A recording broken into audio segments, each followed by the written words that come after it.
want to answer some Bible questions for you here. Got my grandson on the camera. And so here's what you've asked. This is a good question. Does God determine your days, or does he just have foreknowledge of how many days you'll have on the earth? For example, does God determine your days and then cause something to kill you at the right time? This sounds like some kind of a science fiction movie. Or due to his foreknowledge, he knows that on a certain day you'll go to work, catch a virus, develop pneumonia, and or get hit by a bus and die. Walking around waiting on that day to roll around. And then he gives passages like Psalm 139, Luke 12:7, which says the hairs on your head are numbered. Not a hair falls out, but God doesn't count it. He's using his subtractor in his calculator right now, counting the hairs on my head. And then he says Matthew 10:29, that's where it says God knows the sparrow that falls. He keeps up with everything. He knows when a sparrow falls. I have seen God as being very intentional in every detail and figured that probably also apply to the number of our days. In other words, he's thinking if God knows the sparrow that falls, then certainly he probably knows how many days we're going to have. But then we also live in a broken world where cause and effect can result in death and debilitating things. So his question is, and really this goes back to the fundamental issue of are we subject to preordination, predetermined? Is fatalism the correct worldview? Is it true, que sera, sera, whatever will be, will be?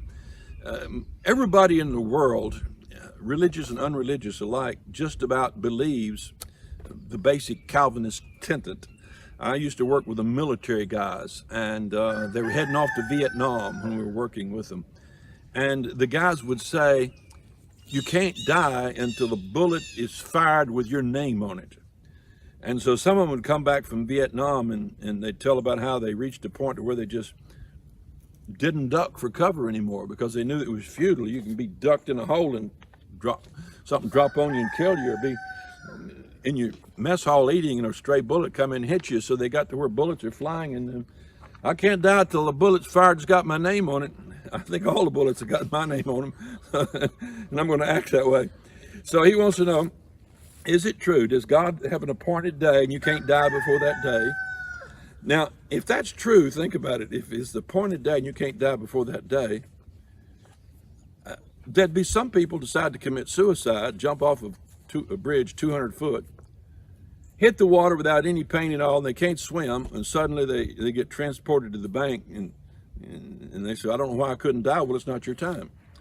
Or some guy takes a gun, puts it to his head, and he says, click, click, click, 6 rounds, all of them misfire. Why? Well, son, it's just not your time. God's got a different day for you. It's never been reported that anybody's had any difficulty dying by accident or by intent or by the intentions of another person. Do you actually think that God intended, if a day is appointed for your death, then a day would be appointed for your rape, lady? I had a friend that got brutally raped in her house at nighttime. Somebody broke in, beat her with a crowbar nearly to death. If all things are appointed by God, then God appointed that. If he appoints everything else, if he has every minute detail down to where he knows what's going to happen, and he determines it'll happen on that day at that hour, then God's to blame, not the guy who broke in and raped that young girl. And so that's really an absurd concept. Now, the problem is we know that God's sovereign. We know that he knows everything. We know that he's all-powerful. So if that's the case, how do we reconcile God's knowledge of everything beforehand, his knowing the end from the beginning, and our free choice, accident, chance? When people go to Las Vegas, is it they win $100,000 or $5 million? Is that preordained by God, or was it the chance that was built into the equipment? Which was it? Well, here's what the Bible says. Ecclesiastes 9, 11, and 12. I returned and saw under the sun that the race is not to the swift, nor the battle to the strong, neither yet bread to the wise, nor yet riches to men of understanding, nor yet favor from men of skill, but time and chance happeneth to them all. Time and chance. When someone says to you, good luck, that's a fair statement. But somebody said there's no luck for a Christian. There absolutely is. There's good luck for a Christian, there's bad luck for a Christian. You can be at the wrong place at the wrong time and die. You can get sleepy, run off the road, kill yourself and your family. You can catch a virus, you can catch a disease. All kinds of things can happen to you strictly as a result of chance. You see, we live in a world that God built laws into it, set it to spinning, built laws into us and knowledge of those laws, gave us the understanding that all of our actions have consequences, that when you walk, I killed a rattlesnake 6 feet long right out there in that garden, shot him in the head, and skin's about this wide hanging in my house. Now, I saw that rattlesnake before I got close enough to him. If I'd been wandering off somewhere, that snake would have bitten me. I was swimming across the Mississippi River one time, got in trouble, couldn't make it, and had on 2 throwing knives and a buckskin knife. They weighed about 1.5 pounds a piece, each one of them, except the buck. The other 2 did. And I just couldn't I had to undo my belt and let my knives fall in order to make it. Now, that was a scary time. I lost some really good knives, 3 really good knives that day. I've had heart attacks, I've had auto accidents, I've had falls, I've had all sorts of things. You say, but do you believe that you're left completely on your own? As a Christian, there's special relationship that we have with God. As a Christian, God is available as we walk in faith and call upon Him to provide us with safety.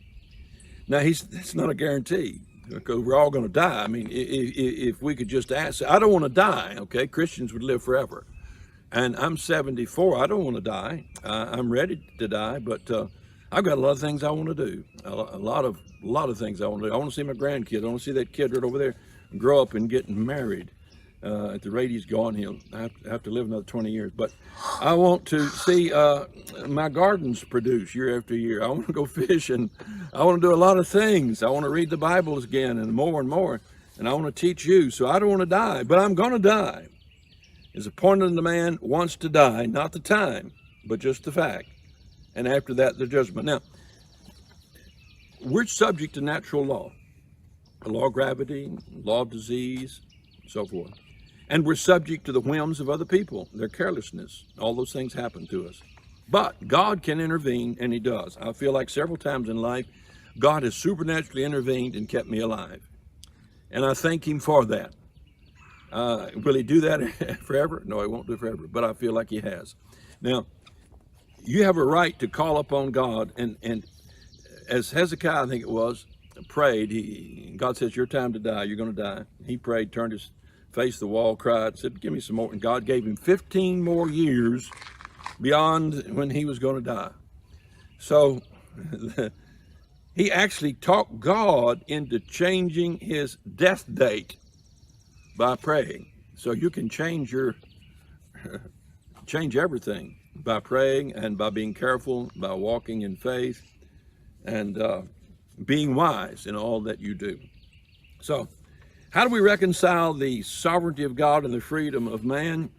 Well, we actually divide into 2 categories. We divide into the Calvinist and all the rest of the world that have a Calvinist worldview, and Bible believers who believe that God created us with a free choice, with powers, and with ability to walk in faith and direct our destiny and suffer the consequences one way or the other for our actions. So you can make a choice. You can be a Bible believer and take responsibility for your life and the lives of others and walk with wisdom. Or you can be a Calvinist and say, whatever will be, will be. I can't change anything. The day appointed, I will die. So I'm a Bible believer, and that's my answer to your question on this beautiful spring morning.